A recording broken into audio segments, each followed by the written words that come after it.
In Arc Raiders, there actually is a couple of different gadgets that have some hidden mechanics that most players don't actually know about. And in today's video, we are going to hop in and I'm going to show you a couple of these different hidden mechanics.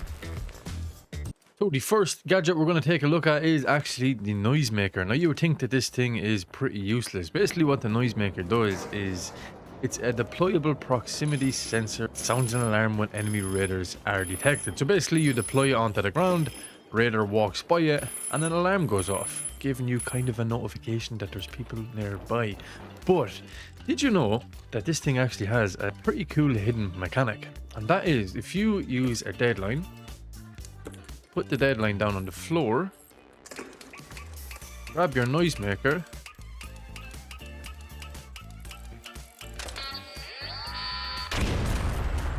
put your noisemaker beside the deadline, it will indeed block all damage coming in from the deadline.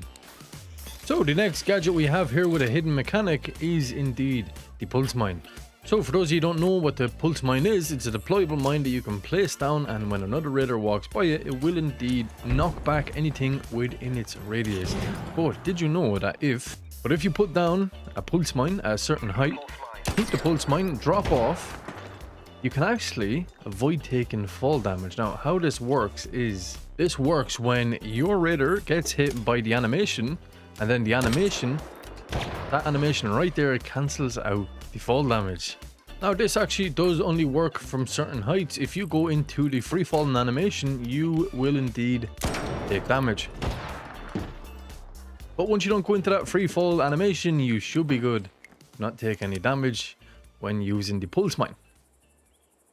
So up next we have the good old Barricade kit. Now this thing actually is probably one of the best gadgets in the game in my opinion. Now the Barricade kit does actually have a few different hidden mechanics that make it a top tier gadget in the game, and I am going to show you all of those hidden mechanics right now. So another insanely good mechanic that the Barricade kit has, it actually can completely block attacks from the new arc turbine that has been added into the game. So we can set up our Barricade kit like so, and pop some shots off at the turbine, and once we get in here at into the middle of the barricade, see, it can completely block the attacks of the turbine. You know how devastating these attacks are. Once you're positioned here, center of the barricade, it will indeed block damage coming from the attacks. Also, when your barricade does get a little bit damaged, if you dismantle it, it will go back to full health as well. So you can take it down, wait for the turbine to land again, get your barricade back, and it'll be at full health. So the trick to doing this is not to set up your barricade too close to the arc turbine. As you can see, once again, completely blocks the attacks. So the Barricade kit actually can be used to get into one of these locked rooms here on Riptides. All you got to do is drop down here in the stacking yard in this exact location where I am. You can drop down here like so. Don't fall off like I did. Use our snap hook to get onto this little ledge. So once you get onto this little ledge, set your barricade up like so. Now we're going to make our way back up onto the top here.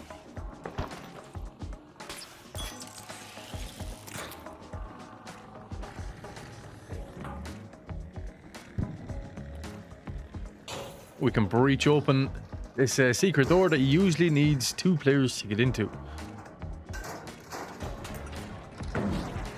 As you see, this is the door that you usually would get in, that you need to activate the broken lift, and you need 1 person to hold it.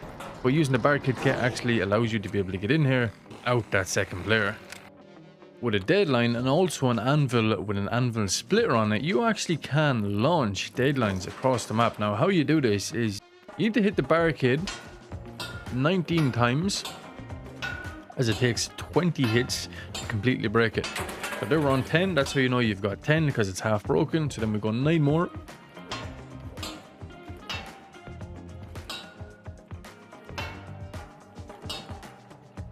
Eight and 9. Then what you do is you set up your deadline like so, hit the barricade 1 more time, Oh no. That's how you launch it. I didn't reload. Forgot to reload. We're going to do that again. Hit the barricade kit one last time. Deadline drops. Shoot the deadline. And you can send it flying across the map. Like so. So another thing you can do here with the good old barricade is you can actually put them in doorways like so. And what this does when you put it in the doorway at this angle is you can only open and close the door from one way. As you can see, I can only open it from this direction. So that means if you're going in to loot a key room, instead of putting the barricade kit directly over, someone can just dismantle it. They now have to go through the effort of destroying the barricade kit. Let's go around here to the other side real quick. So as you see, we actually can't get through this door. We can't activate it. Completely locks the door. But you can destroy the barricade kit. It just will take them a little bit longer to get through. Now, another thing you could also do here as well, while you have the barricade kit set up to lock the door, you could also put the door locker on it as well. So that means it's going to take even more time for them to get in wherever you're situated. This is really good at holding rooms, or even when you get into them locked rooms, you can really lock them down with this method. Also, with the barricade kit, if you combine the barricade kit and synthesized fuel, you can actually launch these like so. You can actually send them flying.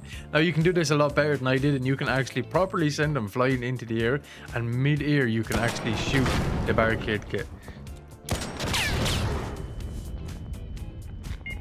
So for the next gadget with a couple of different hidden mechanics is indeed the new power descender. Now if you take this thing out on a hurricane raid and you run with the wind and use the power descender at the same time, you actually can get a little bit of a speed boost. Also, if you combine the power descender with a couple of zip lines, you can cover some great distance very, very quickly.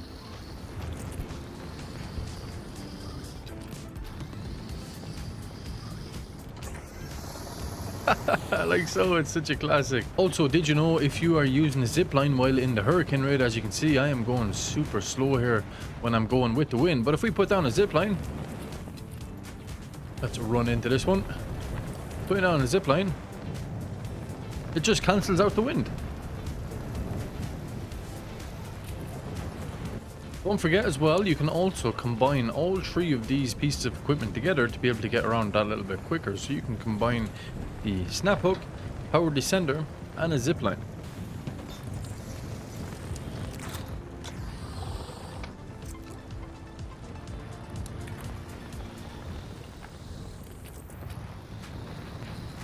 It's a super fun way to traverse the map when on the hurricane raid. Combining these three gadgets together does make traversing the hurricane raid super fun. So another mechanic with the power descender that I don't see a lot of people using is you can actually snap hook up on top of a vaporizer or a rocketeer, and then you can just use the power descender to safely descend after you deadline them. But not only that, you can also use the power descender to get on top of bastions and bombardiers, making it easier to put your deadline on top of. You can get on top of them so easy. You just have to be a little bit quick when you're getting away. You actually can't get down from the very top of the spaceport launch towers, which is the biggest building in the game. But if you actually combine both gadgets, power descender and the crash mat, you actually can get down from the very top of the launch towers. As I've actually shown from previous videos as well, you can actually get from any height in the game down to the very bottom without dying once you combine the power descender with the new item, the crash mat. You can get down from the highest point in the game, which is the spaceport tower. So also we have here a gas mine and a smoke grenade. Did you know that if you combine both of these together, let's get the smoke down, now we can get the gas in there, it actually does expose where raiders are. Now if you were to throw this at a group of raiders, you would light them up, like you would be able to see the silhouette so much easier. Look at that, you can see that silhouette there, perfect. Now this can also be done with the gas mine, so let's put the gas mine down here like so. Now we're going to get our smoke off. So if a player was to walk into that gas mine, and we shoot it, as you can see, it lights up the silhouette, makes it so much easier to see. Don't forget as well, if you are a big fan of using the surge coil, that this thing actually does indeed block trigger nades. Once you throw a trigger nade over a surge coil, like so, it zaps it out. Zaps it out. I know the trigger nades have been completely nerfed into the ground, but this is still good. For people that are still getting killed by trigger nades, make sure that you are bringing your surge coils into them raids with you. Not only does it zap arc and zap players, it also takes out the good old trigger nade. So that is indeed a couple of hidden mechanics that I thought might be useful for you when you are indeed topside. That is all for now, guys. Stay safe out there, and I will talk to you in the next one.